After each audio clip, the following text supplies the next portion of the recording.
Hey investors, welcome to the mutual fund talk. So आज के इस वीडियो में हम एक एनएफओ को एनालाइज करने वाले हैं। फंड का नाम है कोटक हेल्थ केयर फंड। ये फंड की टाइमिंग हमें थोड़ी अच्छी नज़र आती है। उसका रीज़न है हेल्थ केयर सेक्टर अभी ओवरऑल अंडर ओन्ड और अंडर वैल्यूड सेक्टर है। सो इस वीडियो में हम ये भी एनालाइज करेंगे और ये देखेंगे कि हेल्थ केयर सेक्टर के अंदर अभी ग्रोथ प्रोस्पेक्टस कैसा नज़र आता है और क्या हम मीडियम टर्म यानी 3 to 5 ईयर्स के अंदर इस सेक्टर्स के अंदर अच्छे रिटर्न्स बना सकते हैं या नहीं। एंड सबसे इंपॉर्टेंट, क्या ये फंड हमें इस सेक्टर से अच्छे रिटर्न बना के दे सकता है या नहीं। So let's begin the analysis.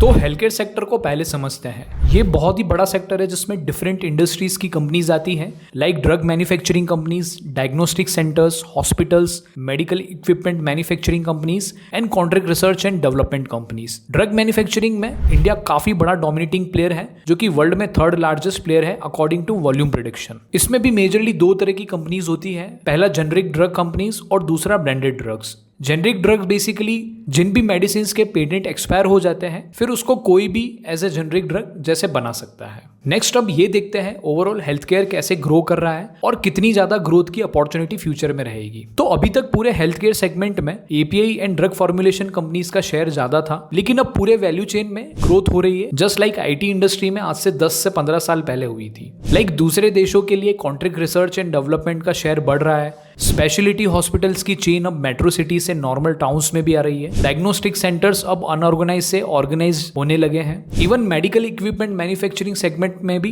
Corona के दौरान एकदम से एक्टिविटी स्टार्ट हुई थी, लेकिन फिर भी हम डेवलप्ड इकोनॉमिक्स के हेल्थ केयर इंफ्रास्ट्रक्चर से काफी पीछे हैं, जो कि फ्यूचर ग्रोथ के लिए काफी बड़ा स्कोप है। सो इस सेक्टर में फ्यूचर में ग्रोथ अपॉर्चुनिटी स्ट्रक्चरली क्यों हाई रहने वाली है? देखिए, वैसे तो ये सेक्टर हमेशा से डिफेंसिव सेक्टर की कैटेगरी में ही आता है, क्योंकि इसकी ग्रोथ इकोनॉमी की हर कंडीशन में कांस्टेंट रहती थी। लेकिन अभी ग्लोबली पॉपुलेशन की एजिंग हो रही है, जैसे कि चाइना, जापान और अमेरिका जैसी कंट्रीज में। दूसरा, फास्ट फूड लाइफस्टाइल और कोरोना के बाद क्रोनिक डिसीजेस बहुत कॉमन हो चुकी है, like heart attacks, viral fevers etcetera. India specific बात करें तो हेल्थ इंश्योरेंस इंक्रीज होने से लोगों में हाई मेडिकल एक्सपेंडिचर की कैपेसिटी भी राइज हो चुकी है। सो इसी वजह से नॉर्मल मेडिकल चेकअप्स के लिए भी डायग्नोस्टिक सेंटर्स का यूज काफी ज्यादा होने लगा है। सो ये सब वो फैक्टर्स है जो कि ये वैलिडेट करते हैं कि health care sector structurally grow करने वाला है। लाइक स्टॉक्स के अंदर कुछ एग्जांपल्स की अगर बात करें, जैसे डायग्नोस्टिक सेंटर के अंदर डॉक्टर लाल पैथलैब्स एक मल्टीबैगर स्टोरी रही है, क्योंकि लॉन्च के बाद से ही इसमें ड्रास्टिकली रैली दिखी थी। अभी हॉस्पिटल चेन्स में अगर बात करें तो नारायण हृदय, जिसमें लास्ट 6 मंथ में 70% से भी ज्यादा रिटर्न्स दिए हैं। सो अब नेक्स्ट ये देखते हैं कोटक हेल्थ केयर फंड में ऐसा क्या स्पेशल है जो हमें सेक्टर से अच्छे रिटर्न्स बना के दे सकता है। देखिए, किसी पर्टिकुलर सेक्टर में इन्वेस्टिंग की 2 अप्रोच होती है।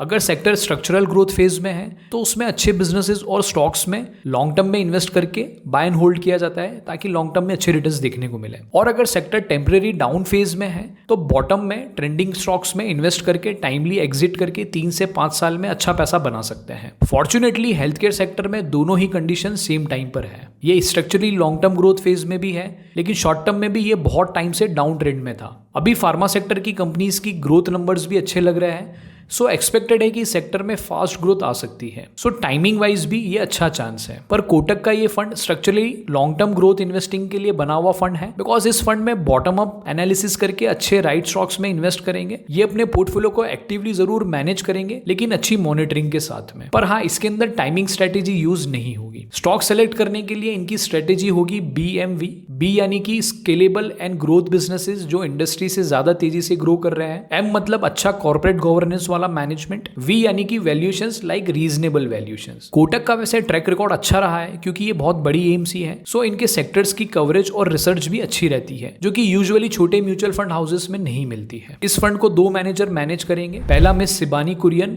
और इनके साथ में को फंड मैनेजर रहेंगे मिस्टर धनंजय तिकारिया। दोनों को ही काफी लंबा एक्सपीरियंस है। शिबानी इनकी इक्विटी रिसर्च की हेड रही है और यूजुअली सेक्टर्स के लिए स्ट्रॉन्ग रिसर्च बैकग्राउंड अच्छा रहता है। सो इन लास्ट सबसे important question, should we invest in this fund or not? Well, the answer is yes, but with certain conditions. पहला, वो लोग ही इन्वेस्ट करें जो अपना पैसा एक्टिवली इन्वेस्ट करते हैं और मार्केट अपॉर्चुनिटी का वेट करते हैं। उसके लिए उनका रिस्क टॉलरेंस लेवल हाई रहना चाहिए। नाउ क्योंकि सेक्टर फंड्स के अंदर बहुत टाइम तक परफॉर्मेंस अच्छी नहीं मिलती है, और जब सेक्टर ट्रेंड में आता है तभी उसके अंदर फास्ट रिटर्न्स बनते हैं। सो इस चीज का बहुत अच्छे से ध्यान रखें। लास्टली सबसे इंपॉर्टेंट, अपने पोर्टफोलियो का बहुत छोटा अमाउंट ही सेक्टर फंड्स में डालें, between 10 to 30%, and again that depends upon your risk tolerance level. So guys, ये था इस फंड का रिव्यू। ये फंड वैसे 20 नवंबर को ओपन हो चुका है और 4 दिसंबर तक क्लोज होगा, पर हाँ वैसे ये ओपन एंडेड फंड है तो इसमें आप कभी भी बाद में भी इन्वेस्ट कर सकते हैं। ओके, धन्यवाद।